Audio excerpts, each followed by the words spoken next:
Pronoun.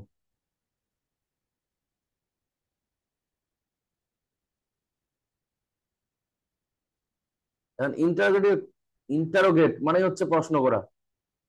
Interrogative শব্দটা দিয়ে বুঝতে পারতেছি আমরা যে এই প্রোনাউন গুলা দিয়ে কি হবে, প্রশ্ন করা বোঝাবে। অর্থাৎ কোনো প্রশ্ন করতে কোনো নাউনের পরিবর্তে যে আমরা প্রোনাউনটা ইউজ করবো সেটা হচ্ছে ইন্টারোগেটিভ প্রোনাউন বা প্রশ্নবোধক সর্বনাম।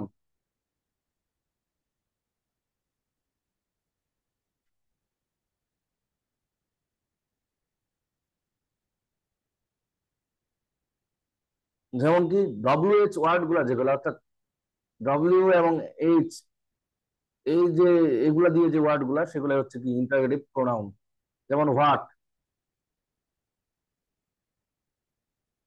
হু, হুইচ, হুম, এগুলো সবগুলা কি হচ্ছে ইন্টারোগেটিভ প্রোনাউন। হাউ। এখন এগুলো কিভাবে কাজ করে দেখি আমরা, যে হি ইজ ইটিং রাইস বা হি ইজ ইটিং, তাহলে যদি আমরা প্রশ্ন করতে যাই এটার পরিবর্তে আমরা কি লিখতে পারি, এই যে, বা রহিম ইজ ইটিং, এই হি বা রহিমের পরিবর্তে যদি আমরা একটা প্রোনাউন বসাই, যেমন হু ইজ ইটিং, এই প্রোনাউনটাই প্রশ্নবোধক হিসেবে ইউজ হচ্ছে বা প্রশ্ন করার জন্য ইউজ হচ্ছে, ইন্টারোগেশন করার জন্য ইউজ হচ্ছে। তো এই প্রোনাউনটাকে বলা হচ্ছে তখন ইন্টারোগেটিভ প্রোনাউন। তো সাধারণত এই ওয়ার্ড গুলার পরে ভার্ব বসে, যেহেতু এইগুলো হচ্ছে প্রোনাউনের মতো, প্রোনাউন আর কি, সেজন্য এগুলোর পরে ভার্ব বসে। তো এটা গেল ইন্টারোগেটিভ প্রোনাউন।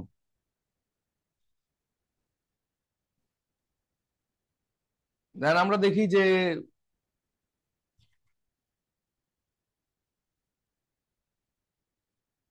রিলেটিভ প্রোনাউনটা কি।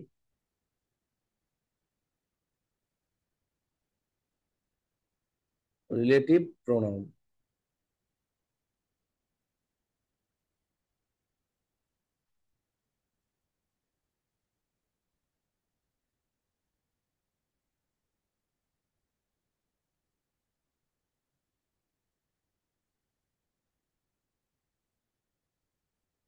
তো রিলেটিভ কথাটা দিয়ে বোঝা যাচ্ছে যে কি দুইটা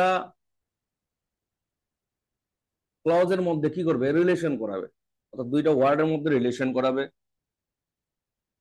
এবং দুইটা ক্লজের মধ্যে রিলেশন অর্থাৎ সম্পর্ক স্থাপন করবে, এটাই হচ্ছে রিলেটিভ প্রোনাউন। যদি আমরা রিলেটিভ প্রোনাউন দেখতে যাই, যেমন কি I know the man, I know the man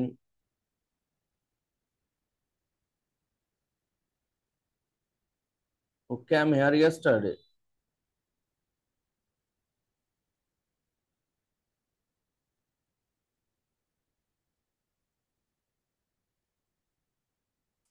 মানে আমি সেই মানুষটাকে চিনি যে গতকাল এখানে এসেছিল। আই নো দ্য ম্যান, এই ক্লোজটাকে, এবং hair who came here yesterday, এই যে ম্যানটা আছে দা ম্যান, এর পরিচয় দিচ্ছে কার দ্বারা, হু ক্যাম হেয়ার ইয়েস্টারডে, এটা দিয়ে। অর্থাৎ এই যে হু আছে, এই হু কি করছে, দা ম্যান এবং দা ম্যান যে আছে এবং হু ক্যাম হেয়ার ইয়েস্টারডে, এটার মধ্যে সম্পর্ক স্থাপন করছে। তো এই জন্য এটাকে বলা হয় রিলেটিভ প্রোনাউন। রিলেটিভ প্রোনাউনের ক্ষেত্রে আমরা দেখি যে কি ঠিক রিলেটিভ প্রোনাউনটার সামনে একটা ওয়ার্ড বসছে, যে ওয়ার্ডটা অনুযায়ী, অর্থাৎ যে নাউনটা অনুযায়ী কি হচ্ছে, এখানে ভার্বের চেঞ্জ হচ্ছে বা ভার্ব বসছে। এই রিলেটিভ প্রোনাউনের পূর্বে যে নাউনটা বসে সেটাকে বলা হয় অ্যান্টিসিডেন্ট, বা যেই নাউন বা প্রোনাউনটা বসে সেটাকে বলা হয় অ্যান্টিসিডেন্ট, মানে যা পূর্বে বসে। এই নাউনটাই রিলেটিভ প্রোনাউনের পরের ভার্বটা কন্ট্রোল করে। যেমন আমরা যদি আর একটা উদাহরণ দিই তাহলে ঠিকভাবে মানে খুব ভালোভাবে পরিষ্কারভাবে বোঝা যাবে।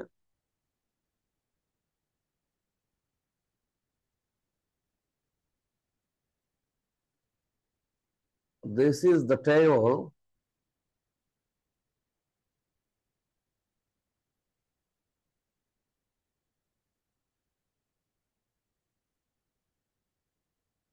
which has one broken leg. দেখো তাহলে, ও আচ্ছা, ইজ অমিট হয়ে গেছে। এখানে আমরা দেখতেছি কি, this is the table which has one leg broken বা ওয়ান ব্রোকেন লেগ। অর্থাৎ এই যে অ্যান্টিসিডেন্টটা আছে দ্য টেবল, এটা হচ্ছে third person singular number, third person singular number, এবং এটা হচ্ছে রিলেটিভ প্রোনাউন। এটা হচ্ছে রিলেটিভ প্রোনাউনের তাহলে অ্যান্টিসিডেন্ট। এখন ধরো তারপরের ভার্বটা কি হয়ে গেছে, দ্য টেবল সিঙ্গুলার হওয়াতে তারপরের ভার্বটাও সিঙ্গুলার হয়ে গেছে, হুইচ হ্যাজ, হ্যাজ বসছে এখানে, হ্যাভ না বসে হ্যাজ বসছে। তো এটাকে বলা, মানে এইভাবে অ্যান্টিসিডেন্ট কি করে, রিলেটিভ প্রোনাউনের পরবর্তী ভার্বটাকে কন্ট্রোল করে, বা তার পরবর্তী ভার্বটা কি হবে সেটা কন্ট্রোল করে রিলেটিভ প্রোনাউনের পূর্বের অ্যান্টিসিডেন্টটা। তো রিলেটিভ প্রোনাউন হিসেবে কি কি ইউজ হচ্ছে তাহলে আমরা দেখি, এক্সাম্পল দেই। ডব্লিউএইচ ওয়ার্ড গুলা ইউজ হচ্ছে। ডব্লিউএইচ ওয়ার্ড এর মধ্যে সাধারণত হাউ ভার্ব দিয়ে, অর্থাৎ ডব্লিউ দিয়ে যে ওয়ার্ড গুলো আছে সেগুলা, যেমন কি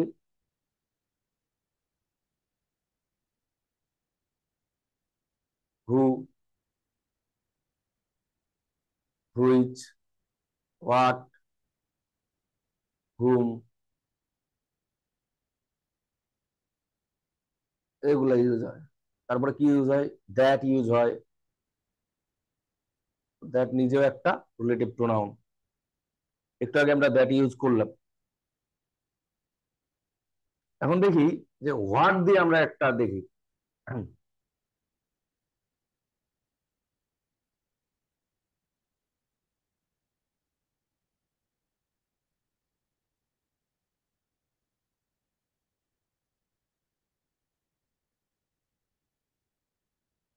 I bought what he made.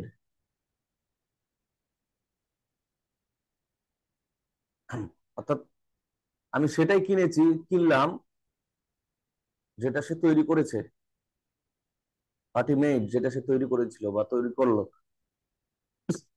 এখানে দেখি আমরা যে এখানে হোয়াট হচ্ছে রিলেটিভ প্রোনাউন, বাট এর পূর্বে একটা কি আছে, ভার্ব আসছে। মানে এর পূর্বে যদি নাউন থাকতো তাহলে সেটাকে আমরা বলতাম অ্যান্টিসিডেন্ট, বাট এখানে কোনো অ্যান্টিসিডেন্ট নাই। তাহলে আমরা একটা জিনিস বুঝলাম যে হোয়াট এর পরে কখনো অ্যান্টিসিডেন্ট, হোয়াট এর আগে কখনো অ্যান্টিসিডেন্ট থাকে না, হোয়াট এর পূর্বে অ্যান্টিসিডেন্ট বসে না। সেই জন্য কি, হোয়াট এর পর আর একটা সাবজেক্ট বসানোর প্রয়োজন পড়েছে আমাদের। যদি হোয়াট এর আগে অ্যান্টিসিডেন্ট থাকতো তাহলে আমরা কি এখানে হোয়াট এর পরে তোমার সাবজেক্ট বসাইতাম না, আমাদের শুধুমাত্র ভার্ব বসাইলেই চলে যেত। তো এই জন্য আমরা খালি একটা জিনিস মনে রাখি যে হোয়াট এর পূর্বে অ্যান্টিসিডেন্ট বসে না। কারণ আরেকটা দেখি যে খুবই কমন একটা জিনিস, there is no mother but loves her child.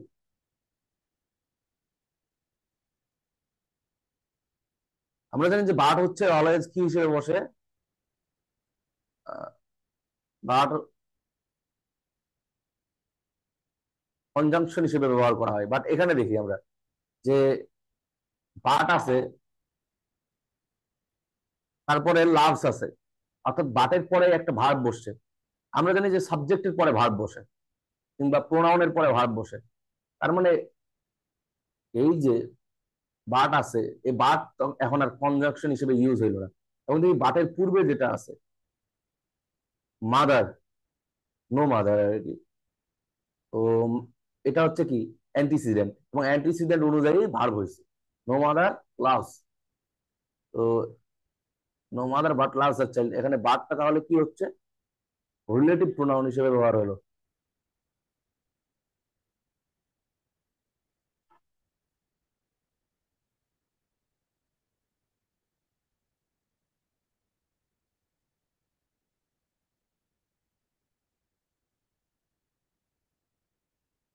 এই গেল আমাদের relative pronoun.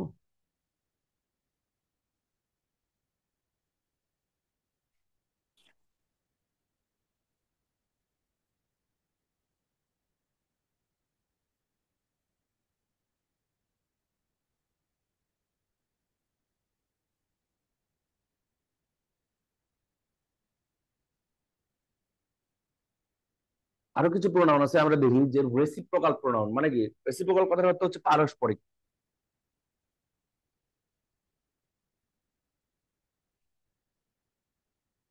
Reciprocal pronoun,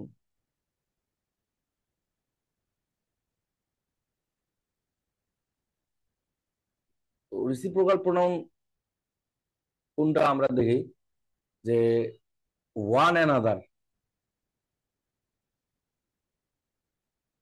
one another,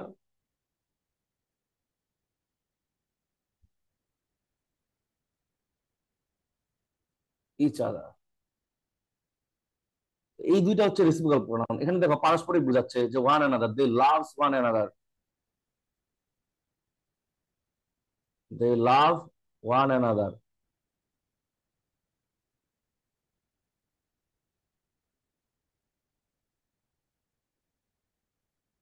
দে লাভ ওয়ান অ্যানাদার, তারা একে অপরকে ভালোবাসে। এখানকার ব্যবহার হচ্ছে যে কখন ওয়ান অ্যানাদার ইউজ করব আর কখন ইচ আদার ইউজ করব। তো এই অনুযায়ী মানে দুইটা আর কি মতামত আছে, অর্থাৎ একটা হচ্ছে কনভেনশনাল যে ইংলিশ গ্রামার অনুযায়ী, আর একটা হচ্ছে মডার্ন ইংলিশ গ্রামার অনুযায়ী।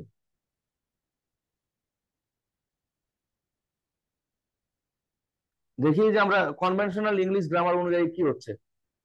কনভেনশনাল ইংলিশ গ্রামার অনুযায়ী আমরা ওয়ান অ্যানাদার ইউজ করছি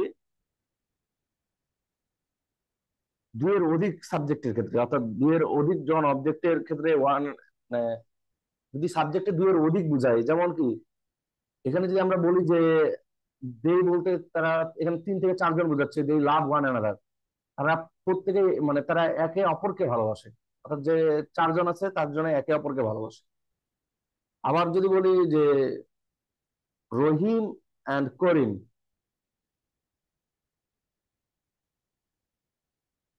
রহিম and Karim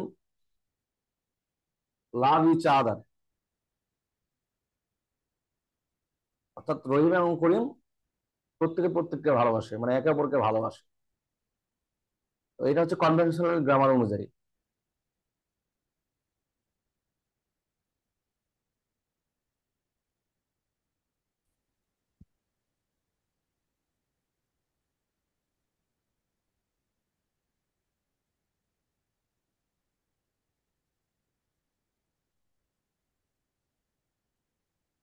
Rahim and Karim love each other, অর্থাৎ রহিম এবং করিম একে অপরকে ভালোবাসে। এই যে ইচ আদার ইউজ হচ্ছে 2 জনের ক্ষেত্রে শুধুমাত্র, কিন্তু মডার্ন ইংলিশে আবার উল্টা। মডার্ন ইংলিশে সাধারণত মানে দুইয়ের ক্ষেত্রেই হোক আর হচ্ছে অনেক জনের ক্ষেত্রেই হোক, সব ক্ষেত্রে ওয়ান অ্যানাদার ইচ আদার দুইটাই ব্যবহার করা হয়। অর্থাৎ আমরা বললাম যে দুই লাভ ওয়ান অ্যানাদার, দুই লাভ ইচ আদার আমরা ব্যবহার করতে পারবো বা ইউজ করতে পারবো। এটা হচ্ছে মডার্ন ইংলিশের একটা নিয়ম। তো কিন্তু আরেকটা ব্যাপার কি হচ্ছে, যে মডার্ন ইংলিশে আসলে দুই লাভ ইচ আদার মানে যেটা কনভেনশনাল ইংলিশে ইউজ করা হয় তার বিপরীত ইউজ করা হচ্ছে। মানে দুইয়ের বেশি যদি হয় তাহলে মডার্ন ইংলিশে ইচ আদার ইউজ করা হয়, অর্থাৎ তারা প্রত্যেকে প্রত্যেককে ভালোবাসে। এটা হচ্ছে বেশি পছন্দনীয়, মানে এটাই বেশি ইউজ করে দুইয়ের অধিকের ক্ষেত্রে, দে লাভ ইচ আদার, তারা প্রত্যেকে প্রত্যেককে মানে প্রত্যেকে অপরজনকে ভালোবাসে। এটাই সবচেয়ে বেশি সুইটেবল না, এই জন্য মডার্ন ইংলিশে দে লাভ ইচ আদার ইউজ হয়। এটা হচ্ছে কি রেসিপ্রোকাল প্রোনাউন। রেসিপ্রোকাল প্রোনাউন আমরা দেখতে পেলাম যে একে অপরকে, ওয়ান অ্যানাদার এবং ইচ আদার। আরেকটা প্রোনাউন আছে, সেটা কি, সেটা হচ্ছে রিফ্লেক্সিভ বা এমফেটিক প্রোনাউন বলা হয়। অর্থাৎ রিফ্লেক্সিভ, রিফ্লেক্স করে যা, মানে সাবজেক্টকে রিফ্লেক্স করতেছে, এটা বলা হচ্ছে রিফ্লেক্সিভ বা emphatic and emphatic pronoun. Emphasis মানে হচ্ছে জোর প্রদান করা, এমফেটিক মানে হচ্ছে কি জোর প্রদান করে, এরকম এমফেটিক প্রোনাউন। আমরা দেখি রিফ্লেক্সিভ বা এমফেটিক প্রোনাউন কোনগুলা।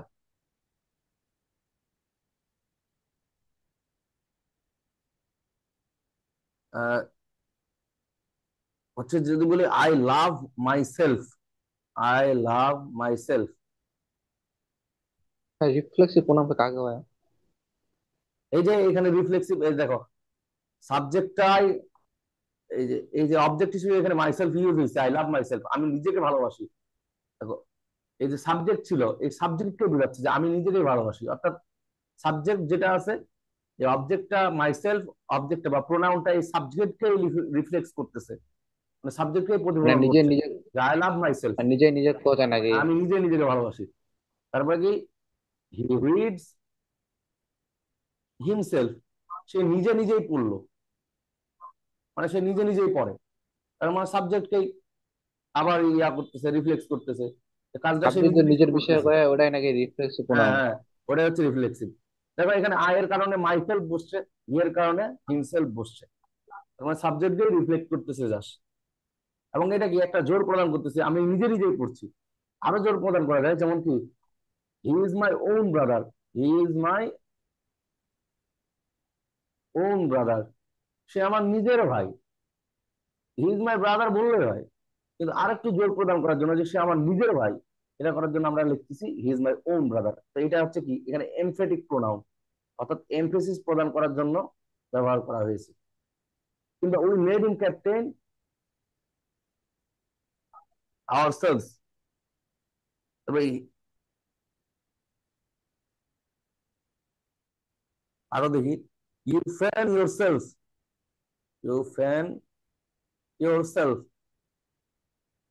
তুমি ফ্যান মানে এখানে বাতাস করা, তো তুমি তোমার নিজেকে বাতাস করছো, তাহলে নিজেই নিজেকে সাবজেক্টকে আবার প্রতিফলন করতেছে, রিফ্লেক্স করতেছে, এই জন্য এটার নাম হচ্ছে রিফ্লেক্সিভ প্রোনাউন। রিফ্লেক্সিভ প্রোনাউন গুলা দেখি, যেমন আই এর জন্য কি হয়, আই এর জন্য হয় মাই সেলফ, উই এর জন্য হচ্ছে আওয়ার সেলফ, এখানে তো আওয়ার সেলফ বসবে না, সেলফের প্লুরাল হচ্ছে কি সেলফস, এই জন্য এখানে কি বসলো আওয়ার সেলফস, উই এর কারণে প্লুরাল। আবার কি he himself, she her self, হ্যাঁ, সেলফ আর সেলফ বলা বলা হবে। যখন প্লুরাল তখন হচ্ছে কি সেলফ, আর যখন সিঙ্গুলার তখন শুধুমাত্র সেলফ, যেমন ইট, ইট সেলফ, এটা হচ্ছে সিঙ্গুলার। কিন্তু আমরা যদি বলি দে, ইটের প্লুরাল হচ্ছে দে, তাহলে কি হবে দেম, এটা শুধু আমরা প্লুরাল করলাম, সেলফ কথাটাকে প্লুরাল করা লাগবে, দ্যাম সেলভস, SELVS, সেলফের প্লুরাল হচ্ছে সেলভস, এই যে সেলফ, এটা প্লুরাল হচ্ছে SELVS, সেলফ। তাহলে কি কি দেখলাম আমরা, দেখি I myself, we ourselves, he himself, she herself, it itself, they themselves, you yourself. yourself। আবার ইউ দিয়ে কি বোঝায়, সিঙ্গুলার বোঝায় প্লুরাল বোঝায়, যখন প্লুরাল বোঝাবে তখন কি হবে ইয়োর সেলস, এই যে এইগুলাই দেখো। এখন যদি বলি দাও, দাও মানে তুমি, দাও মানে কি তুই, তাহলে কি হবে দাই সেলস, তোমার, এই জন্য দাই সেলস, দাই সেলফ বা দাই সেলস, মানে সাধারণত কি হয় এখানে দাই সেলফ হয়, আচ্ছা এই রে, দাই সেলস না হয় ইয়োর সেলস হয়, প্লুরালে ইয়োর সেলস হয়, দাও দাই সেলফ। তাহলে আমরা দেখতে পারলাম যে কি first person, second person, third person সবগুলাই আমরা দেখতে পেলাম। এটা হচ্ছে সেকেন্ড পার্সন। এর আগের এই যে এই দুইটা হচ্ছে ফার্স্ট পার্সন। ফার্স্ট পার্সনের জন্য আমরা কি ইউজ করি দেখলাম। ফার্স্ট পার্সন, দেন তারপরেরটা হচ্ছে কি, এইটুকু হচ্ছে সেকেন্ড পার্সন। সেকেন্ড পার্সন এটা দেখলাম। দেন তারপর হচ্ছে, আরে একটু ভুল লিখছে, এটা থার্ড পার্সন, সেকেন্ড পার্সন তো না, এটা হচ্ছে থার্ড পার্সন। থার্ড পার্সনের জন্য কোন রিফ্লেক্সিভ প্রোনাউনটা আমরা একটু পরে দেখলাম, এটা সেকেন্ড পার্সন।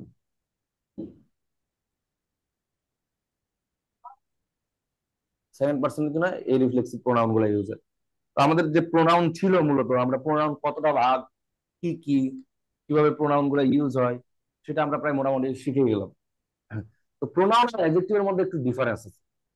যেমন আমরা বললাম যে, হ্যাঁ, এর আগের দিনও বলে দিছিলাম যে দিস ইজ মাই কার, এটা হয় আমার গাড়ি। এখন যদি আমি বসাই যে this car is mine, this car is mine, আমরা দুইটা দেখতে পাচ্ছি। দিস এরপরে কোনো নাউন নাই, বাট এখানে দিস এর পরে একটা নাউন আছে। তো নাউন কি করে, যে ওয়ার্ডটা নাউন এর পূর্বে বসে নাউনকে মডিফাই করে, সেটা হচ্ছে অ্যাডজেক্টিভ। তাহলে এখানে দিস হয়ে গেল অ্যাডজেক্টিভ, কারণ সে নাউনের পূর্বে বসছে। প্রিসিড করছে কি এখানে, দিস প্রিসিড করছে কারের, দিস প্রিসিডস টু কার, খার। তাহলে খারের পূর্বে কি বসছে, এই দিসটা বসছে। যেহেতু নাউনের পূর্বে বসছে, তাহলে কি নাউন কি করতেছে, কোন কার, এই কার, দিস কার। এই জন্য দিস হয়ে গেল অ্যাডজেক্টিভ। বাট এখানে দিসের পরে একটা বসছে, ভার্ব বসছে, এটা হচ্ছে ভার্ব। এখন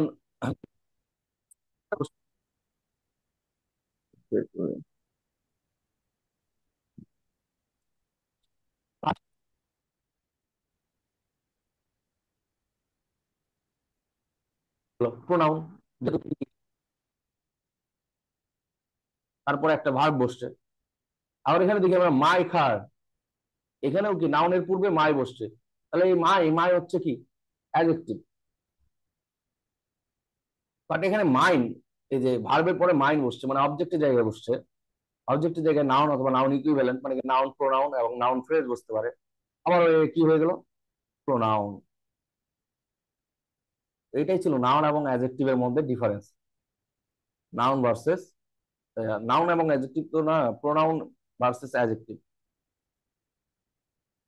এবং প্রোনাউন কখন একই ওয়ার্ড প্রোনাউন হবে, এবং ওই ওয়ার্ডটাই, সেম ওয়ার্ডটাই কখন কি হবে, অ্যাডজেক্টিভ হবে।